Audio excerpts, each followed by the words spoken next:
Sign from above, it says don't panic. That you're not alone, you're on one planet. I'm excited for today, Dim. I appreciate your time and your community for coming through. We see a lot of Hellcats and Hellhounds here in the as the listeners, and we've got the MATIC Man, we've got Dave co-hosting as well.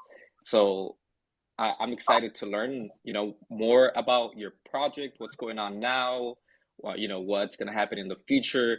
I obviously have been following Hellcats for a long time since Mint and Terra, but I hope that we can get some new listeners in here so that they can learn and hopefully come up and ask questions, and that way we can continue to expand your community, right?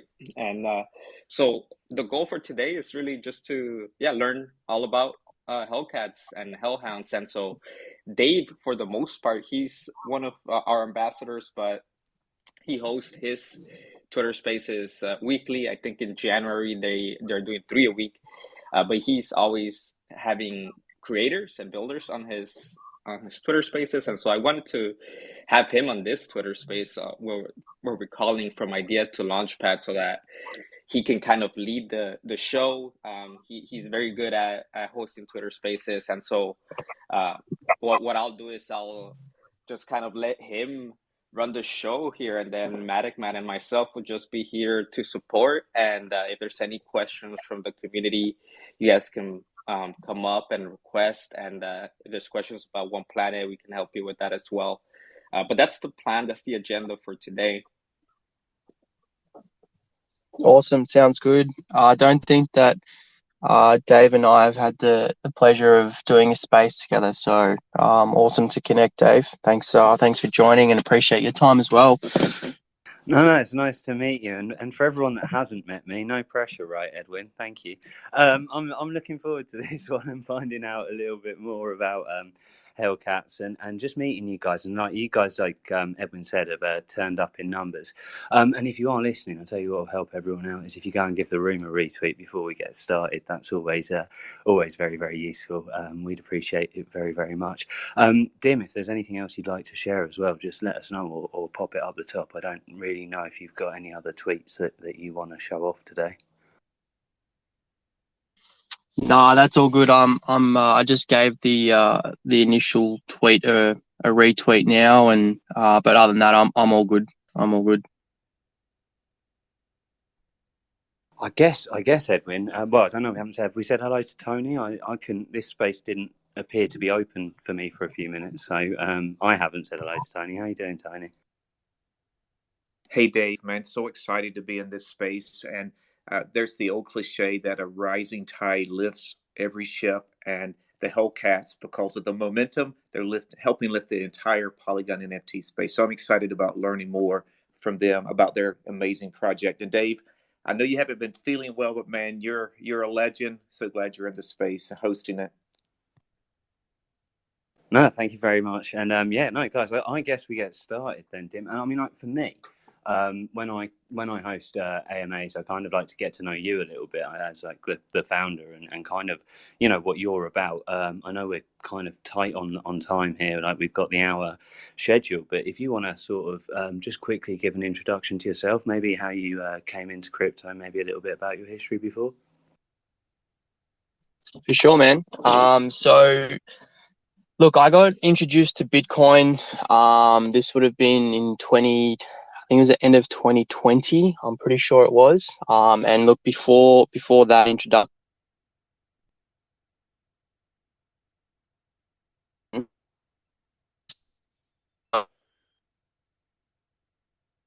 the whole, just absolutely no knowledge. Anything computers. Struggled to bloody connect my computer to the TV.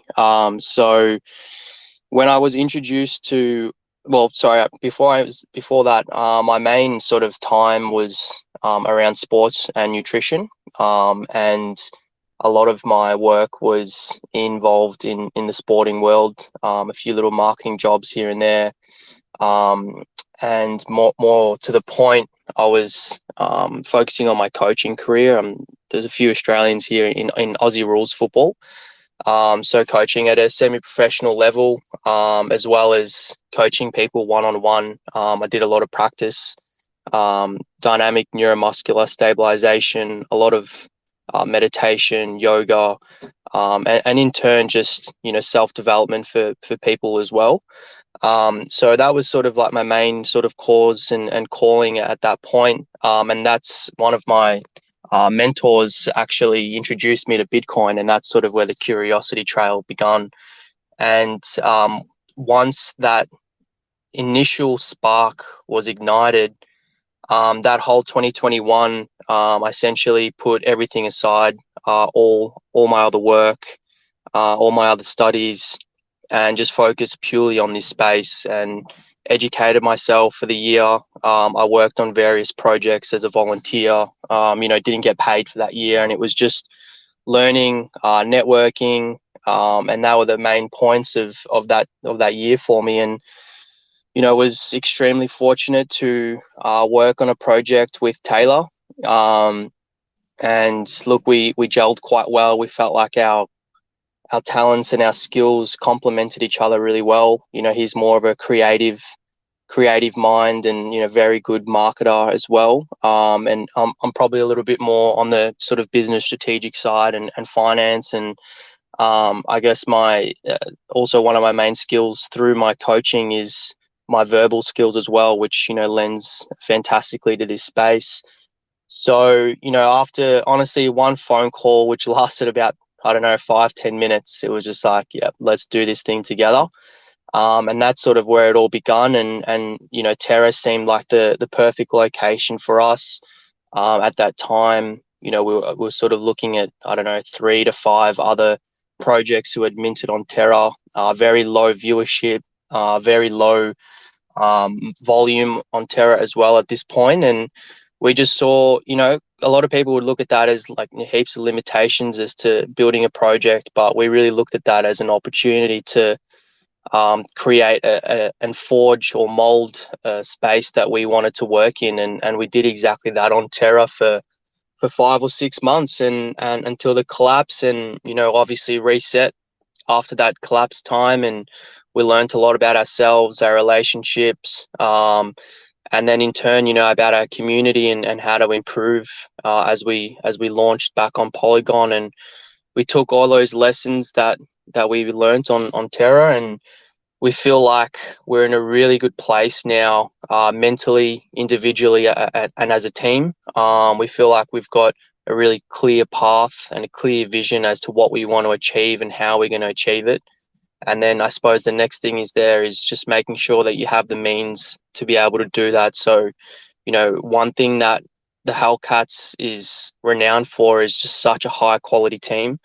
We feel like every individual who is working on HellCats has a specific and very strong skill set, which complements to the totality of what we're building here. And Taylor and I have always been of the opinion that there's always going to be somebody better at us at something that we're not good at. So let's find those people. Let's make sure that we connect with them well on a personal level, and let's build this thing together. And that's sort of been our get-go from the start. And the team number has, gone from 14 members to now, I think there's about 14 to 16 people who are working on HellCats. So yeah, that's a brief sort of intro / where we are now as a collective and as an individual. So these intros kind of always spark more questions for me than they answer, and I think that there's 2 key ones, and I'll maybe come back to the question about Luna later if we've got time. I'd maybe love you to touch on like your biggest loss and your biggest win, like as you felt it going through that time. But before we do that, you spoke about your team like increasing in size by like 3 times, maybe a little bit more in a short period. You say like from 4 to 14. Did I catch that right? And what values are you looking for in your team? Like what, human values, crypto values are you trying to bring together? Yeah, so I think the underarching point for me is that I don't care about skill sets and what people have at the moment, what they can do or what they can't do. What I'm mainly focused on is what is their attitude towards wanting to learn something new, and are they able to apply themselves? We work in an industry where everybody is working remotely, so you have to be intrinsically motivated and be able to do things yourself and not be micromanaged. And I hate being micromanaged myself. I hate being told what to do, full stop. And I'll never do that with anybody in the team. Like, of course, you're there for support, for guidance, and wherever, your team needs you, you're always there, of course. But I always want to give full autonomy to these people in the team. But at the end of the day, it goes back to what is their motivation. It needs to be like internal motivation. So that is essentially the only skill set that I'm looking at. And, when I look back at where I was before I started this journey, like if I can do this, then literally anybody can. You just have to have the right mindset to be able to want to learn. And, I'll give you an example. When we signed our full stack developer, Thomas, he was initially not like foreign to quite a lot of the things that we wanted to achieve. And his response was, yep, no worries. It's going to take me some time to actually do these things because I'm going to have to be learning and working at the same time. But if you're not learning in this space, then what's the point in being in it? And it sort of encapsulates exactly what we're all about. I love that answer. Thank you very much for sharing. I just before I ask you to give myself and some other people in the room who maybe don't know so much about HellCats an introduction to where you're at and maybe what's coming next. Is there anything that you want to ask at this point, Edwin or Tony? You know what?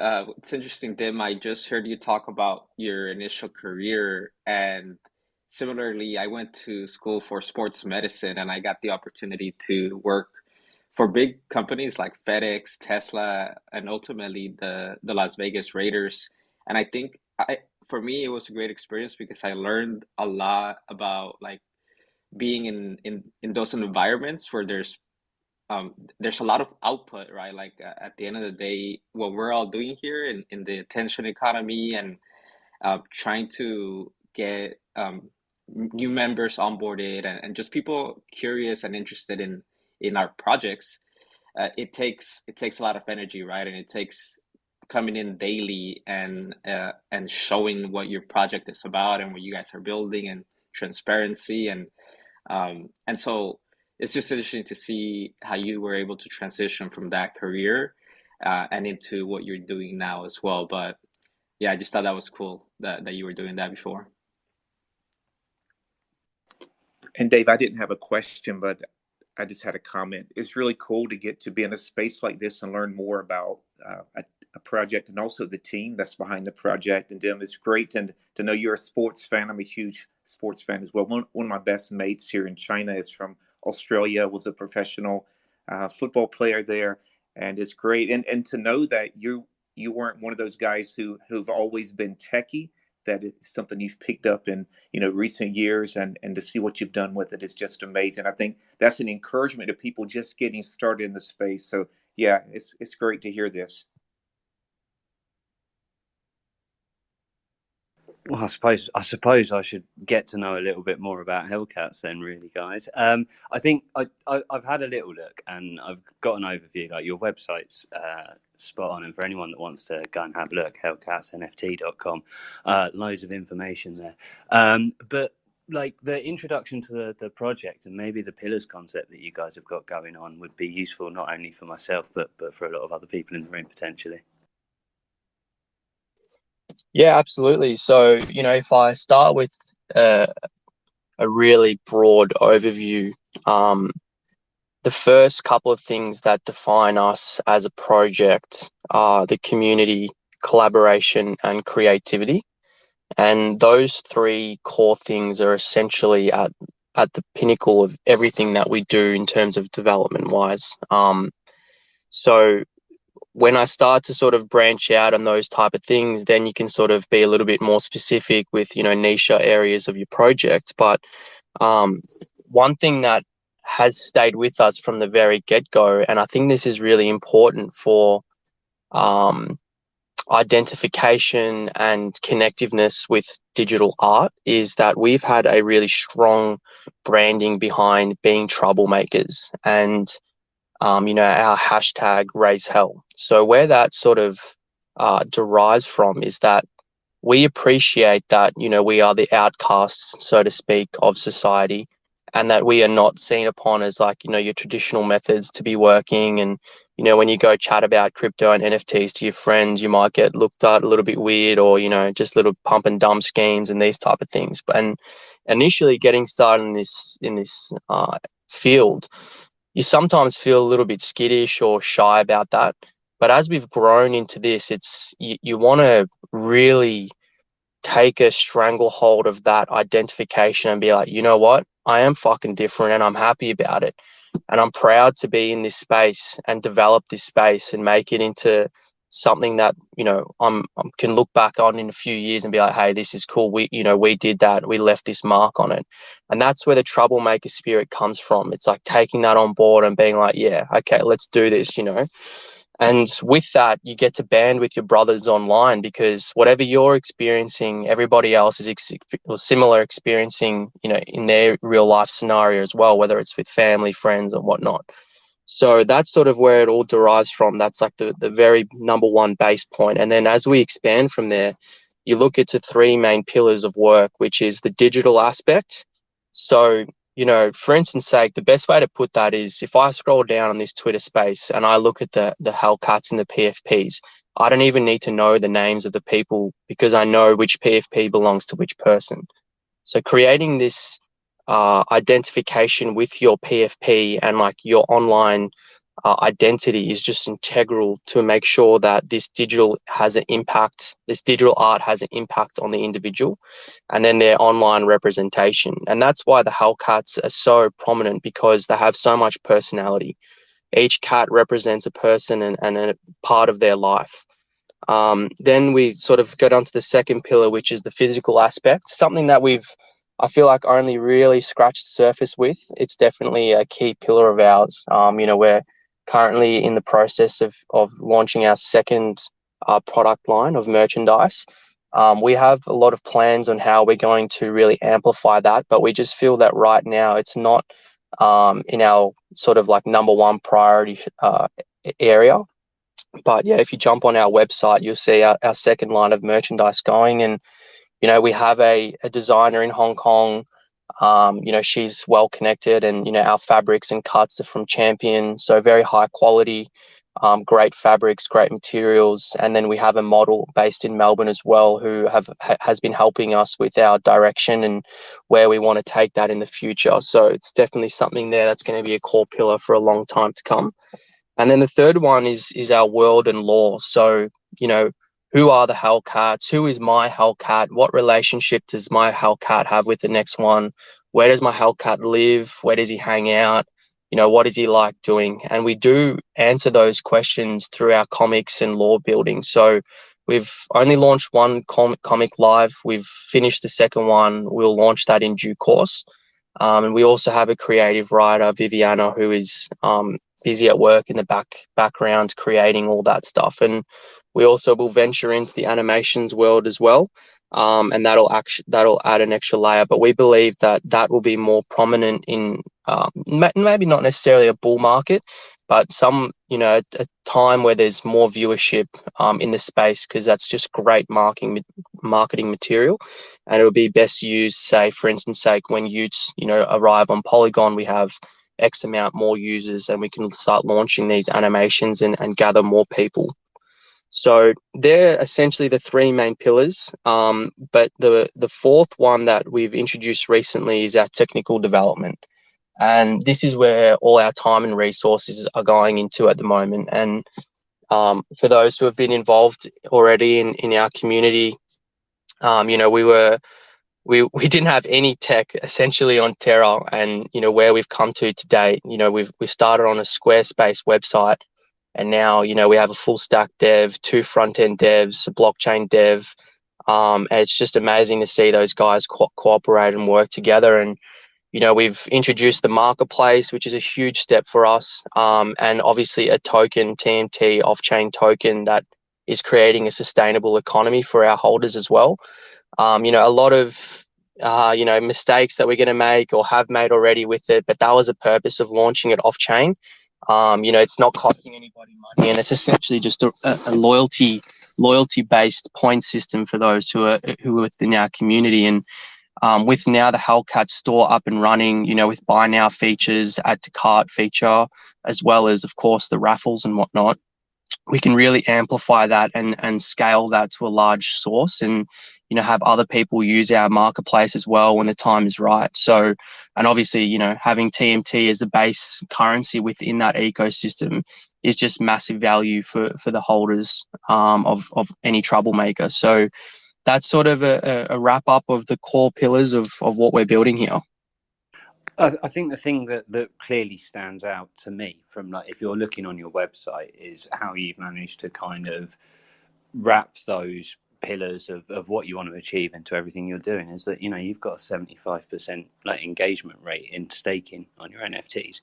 Like, that's insane. Like, by anyone's sort of recognition, like, you have to be really, really engaged in lots of ways to achieve stats like that, because everyone gets distracted in this world. So I think that's kind of testament and shows how well you've kind of built on those pillars and grown from them. So that's my kind of insight on that, Dim. And I just like, how are you getting that ecosystem working? Because I think one of the core things that I see projects missing when they introduce their own tokens is they think of ways that people can earn tokens, and they think of ways that people can spend tokens, but every economy needs to kind of encourage people to save tokens, and needs to figure out a way of bringing money back into maybe more centralized aspect of it, so that they can use that money throughout an economy, essentially. So, like, are you guys working on that as well, like in some form of like token tax and ways to encourage people to hold tokens?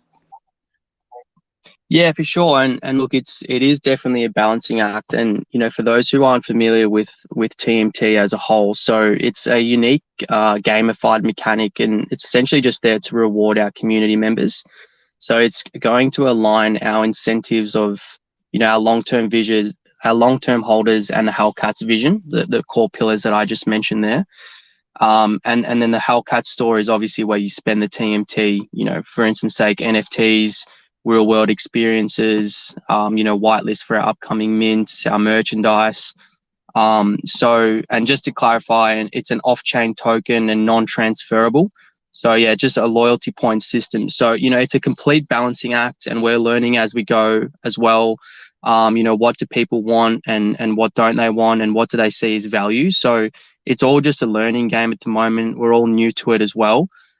We have a max circulating supply of 1.5 million, so they can never be more than 1.5 million TMT in circulation. So when we look at those numbers, I think at the moment there's about just over 700,000 TMT live. Like, we're looking at 50% of circulating supply right now. And when I look at that value, it's like, okay, that's great. That means that people want to spend, but also people want to save as well, because they see value in the future of the token as well. So we have a roster, if you will, of what's going to go on the marketplace over the next 6 to 8 weeks. But, those numbers need to be changed as we go. When you look at the median and the average amount of TMT per wallet, then we can adjudicate how to price things and how do we go about, future drops and these type of things. So, look, as I said multiple times, it's just a learning, balancing act for us at the moment, and we're just gathering information, gathering data, and we have a long-term vision of TMT and what it'll look like, and of course that eventually does look like it will go on chain, but we want to make sure that we have a really sustainable ecosystem before we do that. We've seen heaps of SPL tokens on Solana float probably too early, and it actually is detrimental to the NFT project itself. So that's the absolutely last thing that we want to do. The only time that we would think about floating this on chain would be, if we're thriving and we really see that it's going to add value to the HellCats holders. Everything that we do with the token will be, number one question, is this going to be valuable for the HellCat holders and TMT holders? I thank you for that, and thank you for clarifying. And I think it's really important to be be clear and upfront with what you're doing and where you're at. And like everything that we're doing at the moment is new. Like everything in this space is new, and it is experimentation. And you have to hold on to what works and what doesn't work. And again, it seems really clear that that's your focus. Is don't be scared of trying things, but make sure you keep hold of the things that are good. We're half an hour in. I've got a few more sort of planned questions, Dim, and then I definitely want people to come up and ask some questions. I think Edwin and Tony would like that as well. But you've got HellCats and HellHounds, and I assume all of that wraps into TMT as well. Do you want to sort of talk us through the two different collections and maybe how they wrap into the tokenomics of the off-chain token? Yeah, for sure. And I do want to clarify for those who aren't engaged in our community either. We launched HellCats with the intention of being a 10K collection, and through community advice, we dropped that down to 5K and then 2.5K. Just so happened that that's what the market wanted it at the time of launch. So whilst that's really effective, and we feel like it's been a really great competitive advantage for us developing as a project, we also saw some limitations of growth and marketing capabilities. And that was why we made the decision to launch the HellHounds. So a 5K collection, 7,500 NFTs in total, and we feel like that was a great number for us at the time. So every time I mention HellCats, I'm obviously referring to both collections. Everything that HellCats get in terms of utility, HellHounds get something similar. It's not the exact same. Our priority will always be HellCats. And for instance sake, if we want to talk about TMT, HellCats earn 6 TMT per day and HellHounds earn 3 TMT per day. Now, when we launch our art upgrade in mid-February or early February, those numbers will be altered slightly. But that's just to give you an idea of how we value the HellCats more highly. Essentially, you can look at the case study of Bored Apes and Mutant Apes. It's essentially the same concept there. So that's pretty much a summary of it. There's not too much difference between the two in terms of the tokenomics of the distribution of TMT. No, thank you very much. And I guess both collections fully minted out and only available via secondary marketplaces. Correct me if I'm wrong. Yeah, so of course, we had 80 and 81% of the NFTs migrated to Polygon. So, that's hence the 466 HellCats that we reminted, or 400 HellCats that we reminted very soon. And in due course, as will the HellHounds be minted. And of course, they're only available on OnePlanet at this time. Okay, I'm sure you'll clarify that when you go through some 2023 details in a minute. But yeah, guys, if you any retweets of the room, always appreciated, and I'm sure HellCats would appreciate a retweet of their tweet up the top as well. I was just about to ask you guys if you had any questions, but Tony's put his hand up in preparation. Hey, Dave. Dim, yesterday, the Hound sold for 4,000 MATIC. Is that the all-time high for a HellHound sell? It's actually not, man. On Polygon, yeah, absolutely it is. It's the all-time high sale for both collections. But 24 hours after our HellHound mint on Terra, we did 1.7 million in trading volume USD, and one of the sales was actually, correct me if I'm wrong, someone in the audience will know, but it's approximately 55,000 US, and that was for the Snoop Dogg 1-for-1. So whilst these numbers are quite encouraging to see, we look at the HellCat that sold the day before as well for something pretty similar to that MATIC figure. It is quite exciting to see on Polygon, but when I put it onto scale, I feel like we're on ground zero right now, and we're just starting to get the ball rolling and just starting to move. That HellCat sale was our biggest sale 2 days ago, and that's not even the floor price that we were on Terra, all-time hot floor price. So, whilst it's exciting, it's just the first couple of steps in my view. I agree. And in the space that Frank did right after the Utes announcement, he said something like this: NFT sales are driven by hype. Hype depends on attention, and attention is generated by content. the HellCats community does a great job putting out content. Is that an organized effort, or is that just something that's organic with the community? Oh, absolutely. It's a mixture of both.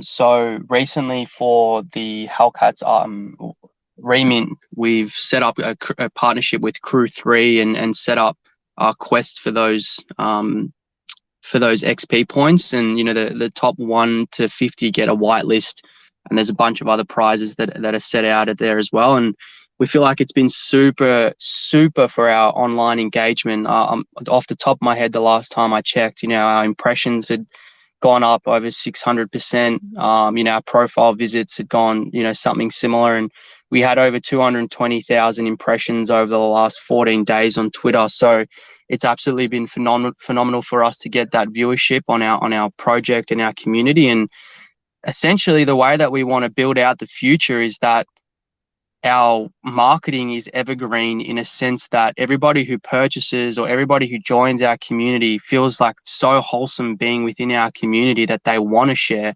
They want to share being in the community. They want to share that they purchased a troublemaker, and that's the best marketing that we can ask for. There's, you know, only so much that we can do coming from a centralized point.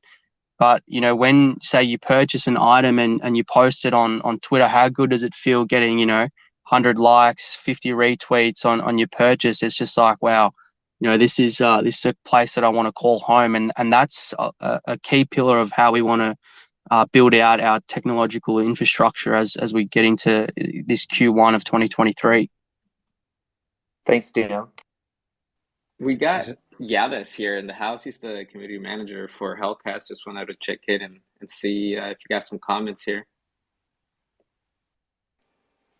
Hey guys, I'm really happy to be able to attend this space and talk with all of you. I don't have any comments actually. I just wanted to be a speaker so I can pin the all-time high sale of Hellhounds. If you can check the pinned messages, you will see it. And I'm just enjoying the conversation. Cool, thank you. Go ahead, Dave. Oh, I was just going to say, is there anything that you wanna add in at this point, Edwin? Well, I mean, just a comment on the distributed kind of guerrilla marketing that happens with the community, right? And I think that's what it takes in order for your community to continue to grow and to feel that sense of belonging, right? I think something that you pointed to earlier to them was the feeling that your community gets when they switch to a HellCats PFP, and ultimately all projects that have it that are running a PFP front end, right? In the back end, you're building a lot of different things for you. You know, it's your marketplace and different things. But I think in general, the force that comes along with the PFPs has to come from content and creation and threads and education, Twitter Spaces, right? And that's something that I've seen a lot with the youths community. A lot of them are hosting their own spaces. A lot of them are writing threads, and there's a lot of sub communities that are strong as well. And so I see that a lot with what you guys have going on here as well. But yeah, I completely agree with you that when somebody posts something and when you feel your friends, right, come in and like and retweet and comment, I think that's a really good feeling, and you guys are doing a really good job of that. Thank you, Edwin. I appreciate that. And yeah, at the end of the day, like, we're in a decentralized ecosystem, right? And that's sort of how we view exactly that as well. And actually, funnily enough, when we had a meeting with Dust Labs last week, they asked us if we knew much about sub communities, and we sort of chuckled, and we told them that we started the sub communities.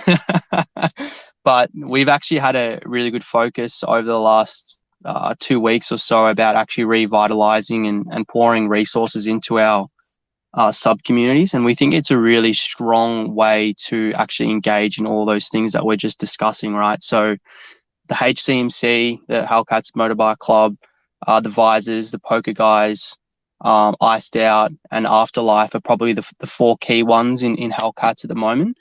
And yeah, we're obviously giving them quite a few resources in terms of marketing support, NFTs to engage in online marketing and whatnot, and then whitelists as well. The Visors have also requested some work from our graphic designer as well, which is all good. So we're there to support those guys because we see that as an extra leg and an extra set of utility to these token gated traits. So, we're going to develop everything that we can for HellCats, and then you have, a specialized group that has their own content, has their own alpha chats, has their own poker games. It just sort of adds an extra leg of engagement, and that's what we really want to encourage again. And we feel like that was a big part of our success on Terra as well. So we do intend to support those sub-communities. And if you actually have a look at our sales bot, the vast majority of those sales recently have actually derived from those sub-communities. I think it comes back to unique end user ownership, doesn't it? Which is essentially what NFTs are all about. And how can you wrap value into the people that are investing their time and effort and potentially money into what you're creating as a project or a founder, Dim? And like everything that I've heard tonight just kind of accentuates like how that is your focus, like from your setup, from your start. And it kind of wraps into the values that you talked about at the beginning of being a coach and being involved in that kind of world. So we've kind of got one more question for you, really, and it was kind of double parter, and then like we want some questions. I know we've got a request waiting there, and we definitely want you guys to come up and ask a few questions for the final 15 minutes or so. But I suppose like the last little bit for you is, what's your roadmap for 2023? Like what are you doing with Crew 3, and are there any like kind of key points you want us to take away after that? Yeah, look, we definitely have some key ideas of what we want to be doing in 2023, and we've sort of somewhat been reserved in releasing that information publicly. We felt that it sort of pigeonholed us a little bit whilst we're on Terra, and we had to focus on specific things that seemed like a great idea at the time of release, but maybe not so not so like say 2-3 months down the track. And on top of that, we felt like the space is just ever growing and ever evolving, that we want to stay with the times and whatnot. So that's why we haven't released anything publicly as such. But I can say that our number one focus in Q1 is our technological developments, and I have mentioned that a few times. By the time Q1 is finished, we're going to be looking at approximately 15 products that we intend to be leasing and selling the rights to, and those tech will be under either automated marketing, which I can touch on as well if you'd like to, but they'll be on automated marketing, gamification, peer-to-peer transactions, and social integrations. So those four key pillars, we're building out products in each section there.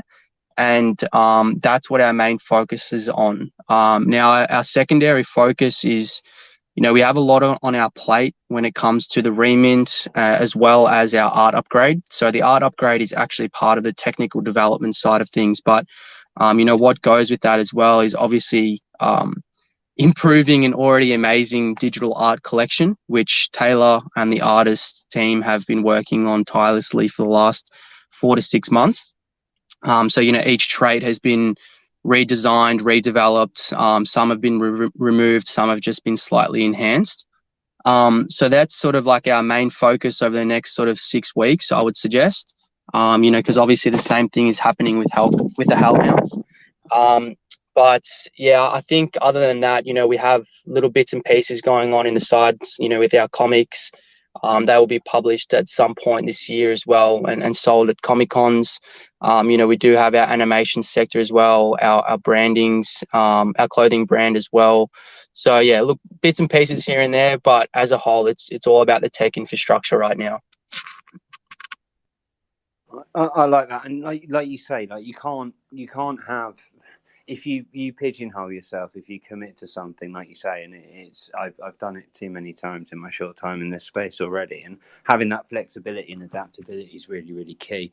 And part of that comes with how you communicate, and communicate to your holders or your business. And I think, again, just from my interaction with you today, Dim, you're like really, really clear in how you're communicating things and the information that you're putting across, what it means now, what it could potentially mean, and what you're committing to. So no, thank you very much for that. Do you want to touch on what you're doing with Crew 3 at the moment and how you guys are, sort of encouraging engagement that way? Yeah, sure thing. I can. I haven't actually had too much to do with the Crew 3 setup. That's been mainly Kitty, who you see in the audience, and Giannis, who's stepped up. So if Kem, you want to say anything about it, feel free to. But essentially, the way we set it up was that every time we post a quest, people can choose whether they want to do it or not.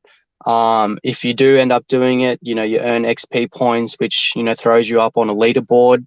The first 2 people will receive a HellCat. 3rd to 10th receive Hellhounds, and then the top 50 will receive a whitelist to the mint as well. And that's sort of derives back to the point of decentralizing our marketing and having people engaged. We've thrown a lot of community members threads and tweets and posts in the Crew 3 as well. So we just want to encourage everybody in this community to be firing their online engagement, and not just the HellCats account, not just the HellCats team, but everybody who's involved in this community. We want to be pumping their engagement stats. We think it's a really important pillar of this next sort of phase. No, it really is, and it makes a massive difference. If you're sitting in this room, and this is just like a little Twitter tip from me, if someone's commenting on your tweet, I haven't been able to do it for the last few days because, as Tony said earlier on, I've not been feeling great. But if someone comments, reply to them. If someone quote retweets you, go and like it, go and retweet it, go and comment on it. Like, you will encourage your own engagement by engaging with the people that engage with you. And it's a bit like a smile. It's a bit like positivity. Like, by doing that, you breathe more of it. And if you can wrap things in like Crew 3, like other ways of rewarding people, if you're a founder, like having an off-chain token like TMT, then you can really push that engagement. And again, it's just something that you can see with your guys in here, with all the PFPs that we've seen in this room, and with the people that are engaging with the tweet and the room as well. You can see everything that you said, Dim. So no, thank you very much for coming in and sharing so much. Is there anything else that you'd like to add? And guys, hit the request button. We'll accept you if you want to come and ask some questions. I've got 1 or 2 maybe in reserve if we don't have it, and I'm sure Edwin and Tony would like to ask a thing or two. But Dim, open floor for you before we end, if you'd like to add anything.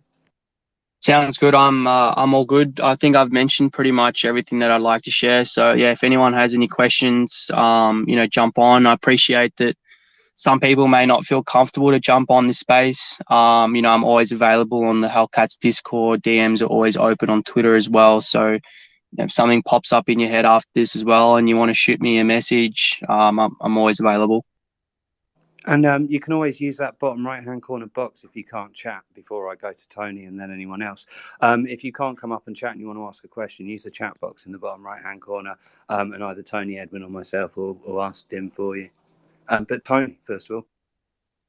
Hey, thanks, Dave. Hey, Dim, I was wondering, you may not be able to share this alpha, but I see like Polygon Punks is in the room, and Wreck Gang. And we have some projects that have really got a lot of momentum now. I saw with the Billionaire Zombies Club that Ryan Wyatt bought a lot of their PFPs, a lot of their NFTs yesterday. It was in their Discord. Do you guys have any plans on forming an alliance, like a power team with some of these projects in Polygon that are really gaining steam, that, together, moving forward that way? Yeah, so I'm of a firm believer that healthy competition is necessary for development, growth, innovation, to keep pushing the boundaries of what you thought was possible before. But the number one priority is always collaboration. I think that together, two brains are better than one brain. 2 communities are better than one community. So, we're always there to support Polygon projects. And in particular, anything that OnePlanet and Polygon Studios need our support with will always be available. We'll eternally be grateful for what they were able to provide us, and the landscape that they have put forward to us that, you know, has enabled us to thrive. You know, we believe that the products that we're building technically will be a huge assistance to every Polygon NFT project if they choose to use these products. We've been in this space long enough to understand what projects need to thrive, whether it be a marketing, a finance, or, you know, peer-to-peer stuff. We understand what's needed, and we believe that building this infrastructure will enable, you know, anybody who chooses to use these products to enhance their project and enhance their community experience. So everything that we do in terms of development wise over this next 3 to 4 months is for the good of this ecosystem, not just for HellCats. So it's got to be about two-way value all the time. It just has to be. Like, there's no other way to do relationships in Web3. Punky Killer, Web3 Punky. Yes, sir. Can you hear me? We got you. Can you hear me? Yes, we can. All right. I have a quick question about the HellCats. I want to know about the utilities, like Hellhounds and HellCat. They have the same utilities? Yeah, so they're slightly different in utility. Their base utility is quite similar, but anything that you receive as a Hellhound holder, sort of expect a 1.5 to 2x more value with your HellCats. They'll always be our number one focus. The Hellhounds, will obviously receive their separate utility. We feel like this next 3 months, you know, right now we're focusing purely on the HellCats, the remint, the art upgrade, and basing utility off the HellCats. But I can tell you now that the Hounds will have their time in the sun, and we'll be rotating a lot of focus and a lot of marketing into Hellhounds when the time is right. Did that get everything for you? Thank you.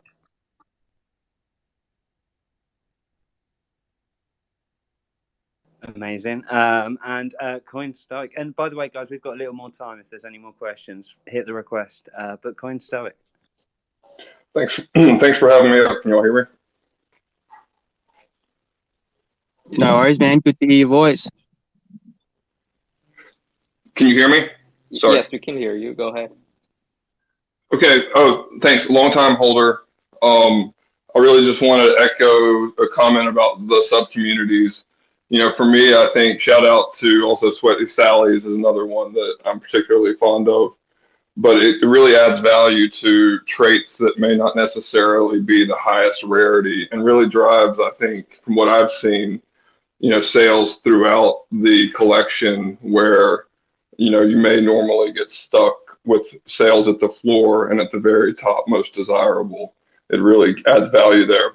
But with regards to the art upgrade, can you provide any details about the reveal, or will there be any like rarity changes that you can share with us related to the art upgrade?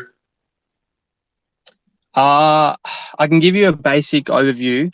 We will be releasing information, a full debrief of information soon, but basically speaking, the HellCats that are going to be minted on January the 20th will be a reveal image, and they will only be able to be revealed once the art upgrade is live. So with that, with the art upgrade itself, the metadata is changing. So some traits will look different. Some names will also change. You know, for instance, like the Luna Maxi t-shirt is going to change name. But what won't change is the rarity. So whatever HellCat that you have at the moment and what rarity that is, it'll remain the same. I think that's a really basic overview. As I said, I don't want to give away too much right now as it's a key pillar of our sort of marketing over the next 2 to 3 weeks. We have, you know, plans of the way that we want to release that. But I hope that gives you a really basic overview of what we're planning there. Yes, thanks so much. CoinStoic, stay up here, because if no one else after Zalbu comes up, I might have a question for you as a holder, if you don't mind. Sounds good. And Zolbu, nice to have you up here. I hope I've pronounced your name correctly. And what's your question for Dim or for HellCats? Oh, hello, guys. Yeah, it's actually Zolbo, but that's fine. Okay, guys. Nice to meet you guys. Also, a long-term holder and panic seller. Okay. Love you guys. What you guys doing, man? So I have two questions. One is about what is your long-term vision, guys? I think you guys just hired two front-end developer, right? Is it correct or not? So, you guys building something another or something mysterious? Maybe something new future with your own sites or what else? Yeah, I'm pretty interested. And the second question is, how about expansion? It means with other blockchains like Solana or something, maybe something Sui. You guys planning on that? What is next 1 or 5 years plan? Yeah, for sure. So, just a basic overview. Look, we internally have 1 month, 3 month, 6 month, 12-month plans. We think that it's really important to have a vision of what you want to achieve. But we're also under no illusions of how quickly this space changes. And I believe that anything past a 6-month plan is, yeah, it's great to have in the background, but be prepared to pivot and change those plans, because as I said, this space is just ever evolving, and there might be some new tech that you may be able to leverage and these type of things. So, yeah, we do have plans, but yeah, as I said, they're just internal plans at this point. We'd love to see them play out the way that we intend, but Taylor and I have been no strangers to having to change plans on the go, and I think that's what has allowed us to get to this point, to be flexible in those decisions there. And yeah, so back to your first question as well. No secrets at all, man. Yes, we have hired 2 extra front-end developers. So that's just to help out Thomas, who is our full stack developer, achieve our milestones over this Q1 period. As I mentioned earlier, we have approximately 15 products that we will have live by the end of Q1 2023. And Thomas is now able to focus more on sort of like a manager's sort of role and chip in where he needs to and focus on the back end. And that's the purpose of having the front end developers. We're not building anything in secret. No conspiracy theories here or anything alike. We're just really focused in on making sure that our products are battle tested. And when we launch these products, and they float online, they're completely soundproof. The worst thing that we can do in this climate in particular is to launch a product and it's, half-assed and we have to pull it off the market. That's the worst case scenario. The best case scenario is obviously getting things done on specific timelines. And somewhere in the middle of that is having a date set for something and having to wait an extra week to make sure that it's perfect when it launches. So, we'll sort of in that last category there with our marketplace and our add to cart feature. And adding those 2 extra developers will allow us to get to that ideal situation, which is we launch when we set dates out. So in terms of your second question there, which was, other blockchains and whatnot, right now we're really focused on Polygon and OnePlanet and building out what seems to be a fruitful future. Yeah, we've had, heaps of contact with various Solana projects and protocols, especially with the Utes announcement and whatnot, but our focus is purely on Polygon at this point. Amazing. Thank you, guys. And I think the thing that just sticks out for me from like a planning perspective there, Dim, is by having the pillars of what you're aiming for, is you kind of give yourself values and a vision to align with over a long period of time, but without holding yourself accountable to specific goals over a 3-year or a 5-year period. So you see the long-term vision, You see the future of what you'd like the brand to become by having those pillars, but you're like you say, committing yourself to stuff. Before we close out, I really want to ask Coin Stoic, what's been your highlight as a holder? I don't know how long you've been a holder, but what's been your highlight as a holder of HellCats? Yeah, seeing really, I came with the Hellcats from Luna, from Terra, and really the highlights was seeing the traction on Terra and seeing, some of the really big sales, and, just being excited to be part of the community that was really growing. And I'm starting to see kind of the reignition here, of what I think a lot of us who have been holders here for a while really understand, that that we've all been here before and ready for this ready to see the traction again. And we're so excited to be part of the community. So thank you for that question. I think from what I've seen from OnePlanet as well, and the community that's come over from Terra is exactly the same thing. Splash, I'm going to let Edwin decide if we've got time for your question or not. But it's that rebuild, that rebounce, and the fact that so many of you guys have been willing to keep going and keep pushing. That's been super exciting for me to see, as kind of like an outsider to you guys before you came over here, and now kind of trying to be part of what we're trying to do together. It's and seeing the success over the last few weeks, I suppose, for people on Polygon following the announcement of Utes has been really exciting, and you guys gaining traction from that, super exciting as well. Thanks for that, Coin, and I appreciate you being so willing to be put on the spot as well. Splash, I guess you're going to be our last question of the day before I see if Tony or Edwin have got anything to add. It's nice to meet you. Yeah, hi there. Nice to meet you as well. Nothing so much as a question. I just see conversations about sub-communities coming up a lot, and I guess I would just give my 2 cents on it as well. I've been in a couple of communities with Hellcats, the Hellcat Motorcycle Club, the 1%ers, Rip Denim and 1% Cap, and Visors, and actually I was in the Bud Club. I was in a lot of the subs, let's put it that way.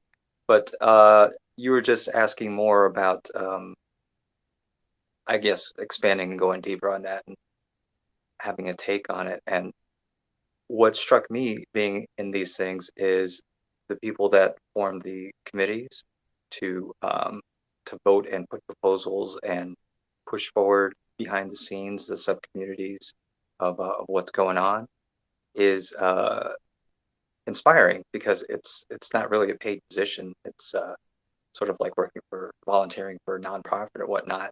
And to see so many people with such talent and such intelligence to come together with a vision and vote on things and push things forward, and be a part of this excitement that's going on, both when we're on Terra and as well now on Polygon, is quite the thing. So if anyone's thinking of getting a Hellcat or a Hellhound, that's something to think about if you wanted to join the community, a sub-community, and be a part of what they're trying to do pushing forward. But yeah, that's all I wanted to say. Thank you for letting me speak. Thanks for jumping on, Splash. Appreciate that, man. And you pretty much hit the nail on the head. We want to be able to empower you guys to essentially lead this sub-community, sub-DAO, whatever you want to call it. We want to empower you to treat it as if it's your own, with essentially no loss, because what's the worst thing that happens? You lose sort of engagement, you lose interest in the trade itself. But, whoop-de-doo, you still get the opportunity to be super creative, play with ideas, collaborate with other people, and importantly, build relationships that you may otherwise probably wouldn't have. So I feel like that's why the HCMC have stuck so tough together. During those Terra days, you have a weekly town hall meeting where everyone just sort of jumps on and chats a bit of shit. Like, that's sort of what we're all about here in Web3, just forming those bonds. So I really do appreciate that. And it's great to be able to sort of give you guys a license to be able to do that. And from our end, we just want to make sure that that's all possible. And then, you guys sort of just take the initiative from there.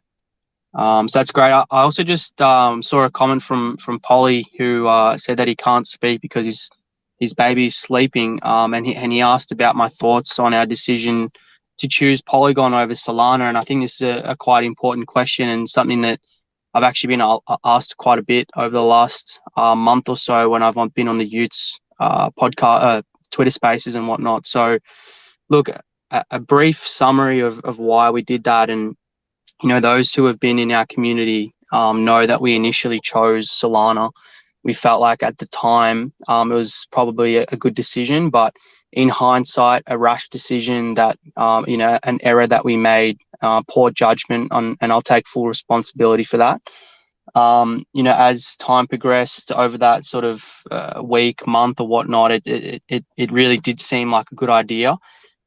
But look, when we sort of started doing some research on Solana, we did realize, of course, we're up against it, huge market saturation, and you have to really bring something to the table that, all the thousands of other projects hadn't. And we felt like we were ready to be able to do that.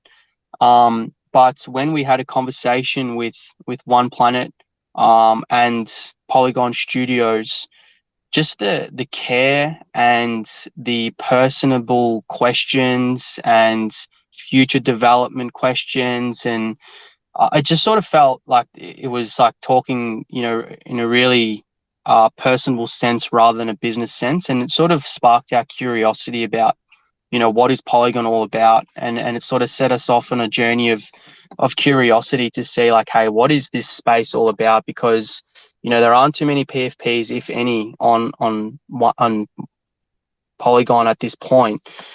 So is this an opportunity for us here to build out this landscape as we did on Terra? We were no strangers of low visibility, low royalties, these type of things. We built out an amazing project on all those figures as well. So it was like, well, is this a second opportunity for us to form and bond a new path for Polygon NFTs, and we can really be at the forefront of that. And when we started asking ourselves these questions, it sort of seemed like, yeah, this is the right answer. And Polygon Studios came in with financial support as well, and it sort of just tipped us over the edge. It was like, okay, we sort of get the next 6 months of business operations. There's backing there to be able to go and achieve what we want to achieve. And in turn, we're able to work with founders of this blockchain who really want to make this blockchain thrive, and that was the turning point for us. And we signed the contract with the two, and that's all she wrote, I suppose. Oh, thank you for picking that up. I missed it, having offered that to everyone. Dim, I missed it. So thank you very much for picking up that question. And just quickly on your sub communities, I think the thing that stands out for me is the potential of them moving forwards to onboard new people into what you're doing, either through the way those sub communities are interacting, through other projects, and basically just again, it's that next level of expansion, isn't it? And kind of passing responsibility down, and creating new core teams to push your brand forward. I like throwing stuff. Some of it sticks occasionally. Thank you very much, Dim. I want to go over to Tony first of all, see if he wants to add anything. But we've been on for just over an hour, guys. We said we'd be here for an hour, so we're going to be closing this down very, very shortly. Appreciate all of your retweets and interactions with us. Thank you very much. Tony, is there anything you want to add or say before we I just want to say, down? Yeah, I just want to say thank you to the HellCats team. Dim, Taylor's been so responsive. Anytime I've needed something from him, from the OnePlanet standpoint, he's just been right on it. And just thank you for what you're doing for the ecosystem. Anyone that knows me, and I think Dave is 100% the same, we're about building, and Edwin as well, building the entire Polygon ecosystem. And you guys are a huge part of that. We're just so thankful that you came from Terra to Polygon and excited about the future. Appreciate that, man. It's honestly, we're just as grateful to be on such a great blockchain and working with OnePlanet as well. And I've said this before today, but we're really keen to make a serious mark on Polygon blockchain and forge this future. And we feel like we have the responsibility and the means to be able to really shape this ecosystem, and we're ready for it. I think Tony kind of said it there. I mean, I've been on Polygon since September 2021, building because I see the potential of the chain. Yeah, I've built a huge network of people in and around Polygon over that time, and I'm super excited to push that with Edwin, the guys at OnePlanet, and meeting people like yourself, Dim, and HellCats, and starting to interact more with projects that have got a good basis, that know what they're doing and know where they're going. So, no, thank you very much for coming tonight. Thank you for your time and answering all of the questions so candidly. I'm going to hand it over to Edwin to ask anything he wants to and close us down, because I can't shut the spaces. Thank you guys for being with us, and Edwin, over to you. Yeah, all right. Well, it's been an awesome hour to hear from them and some of the community members here. I had to get Splash up here because that's just a dope ass hellhound with a visor. Like, that I have a hellhound, so I always love seeing the different varieties. It was funny because when I first got the hellhound, I went into the Discord and they started to educate me on Ishe, and it was just funny to interact with the community there. And so I think that's what's important in this space, right? That we're all trying to have fun and trying to build some cool stuff. So we have the HellCats team that is trying to do that. But with that being said, yeah, we're gonna close down the space. Just to remind you guys, the remit is going to be 466 HellCats, right, that weren't able to migrate. And so on January 20th, just be ready for that. Right now, you can participate through the Crew 3 quest that the team has set up, and you can get whitelisted. It's only going to be a whitelisted mint. There's no public round. So make sure you're paying attention to their announcements and join their Discord if you want to get involved for that. But yeah, thanks everybody. It's been a pleasure talking to you all. And I wish you all the best. Enjoy the rest of your day. Sign from above, it says don't panic. That you're not alone, you're on one planet.